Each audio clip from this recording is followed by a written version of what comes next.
child of your own, adopting a child comes with its share of immense concerns, hopes, logistics, and surprises. This was certainly the case for Canadian couple Ron and Natalie Trekros, who in 1997 decided they wanted to bring a child into their home. Their search led them to Arad, Romania, where they met and fell in love with a 1-year-old girl named Rodica Lavinia Farkas. Rodica had some health issues, which sent Ron and Natalie on a quest to find some answers about her past. And that's when they made a shocking discovery. Many couples dream of starting their own families, but it's not always an easy thing to do. Ron and Natalie Trekros of Canada knew this better than anyone else. Despite some challenges, they knew they wanted to raise a child of their own, no matter what. While they'd been devastated by the news that they wouldn't be able to conceive on their own, Ron and Natalie were determined to become parents, and they had plenty of other options at their disposal. So they began the process of adoption.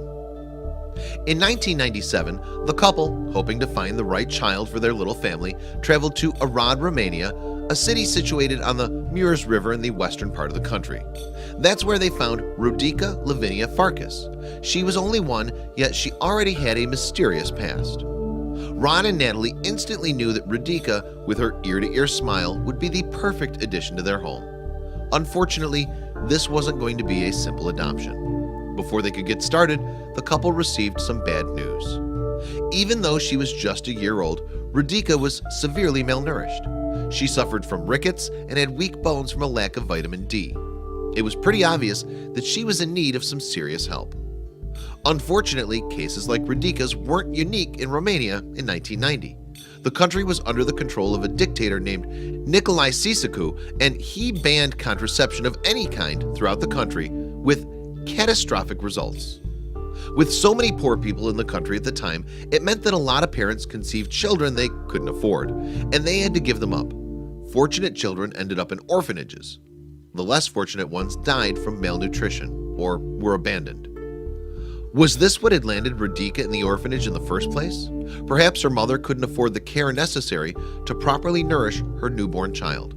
Questions dominated this baby's past, and Natalie and Ron wanted answers. Ron and Natalie wanted to know everything they could about their new daughter's background. The problem was that it was also notoriously hard to get hold of any documentation on orphans in Romania at the time, and so the digging began.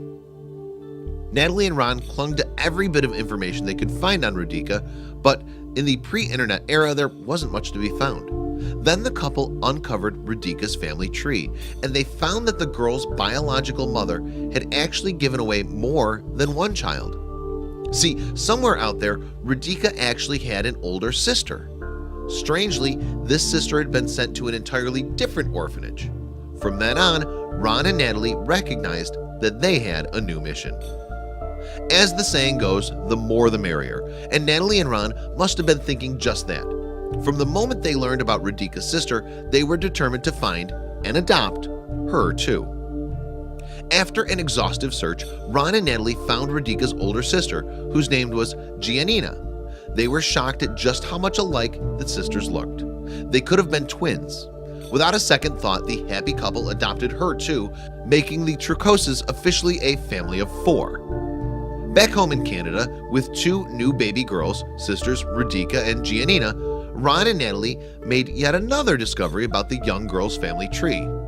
They had 6 other siblings. But of course, Ron and Natalie wouldn't track them down too, would they? Ron and Natalie exhausted their resources trying to find those 6 other siblings, but without a paper trail from Romania, it was nearly impossible. Those siblings still remain a mystery to this day, but maybe that was better for the small family from Canada. 8 kids would have been a handful. Even though they weren't able to find the other siblings, Ron and Natalie were determined to complete their dream. They changed their new daughters' names too. Giannina became Sophie, and Rodica was now Danielle. Something didn't feel right about the changes though. Taking 2 little girls from their home country and then erasing all signs of their heritage might have been the appropriate route for a band of conquerors, but not Ron and Natalie. To preserve the girls' history and heritage, they turned Sophie and Danielle's former Romanian names into the girls' new middle names. Sophie and Danielle's story turned a lot of heads. How often do you learn about hopeful parents traveling halfway around the world and managing to adopt separated baby sisters? In fact, one documentary filmmaker who heard about their story made a film about it, though it's been lost to time. Years later, as an adult, Sophie watched the film and decided to make it internet-friendly. She edited the full film into a shorter version that she uploaded to YouTube, though it has since been taken down, where it reached a tremendous amount of people. The edited video's success inspired Sophie so much that she actually decided to pursue photography. When it came time for her to enroll at a university, she knew exactly what she wanted to claim as a major. The documentary also inspired Sophie to find out more about her and her sister's pasts. She planned a trip to Romania, and though she would have liked to find her birth mother, she didn't count on it. Documentation was still scarce, even after all those years. As for Danielle, she planned to join Sophie on her trip to Romania sometime in 2018. In the meantime, she planned to study for her bachelor's degree. In addition to her picture-perfect story, she still lived near her sister. When Ron and Natalie flew to Romania, hoping to adopt one child, they didn't know that they'd be coming home with two. All they knew was that they wanted a family, and they went through great leaps to make that possible. Obviously, it paid off. It was a good thing that Ron and Natalie were ready for all of the trials and tribulations that came with starting a family, because they sure faced quite a few. Surely, they were happy they did.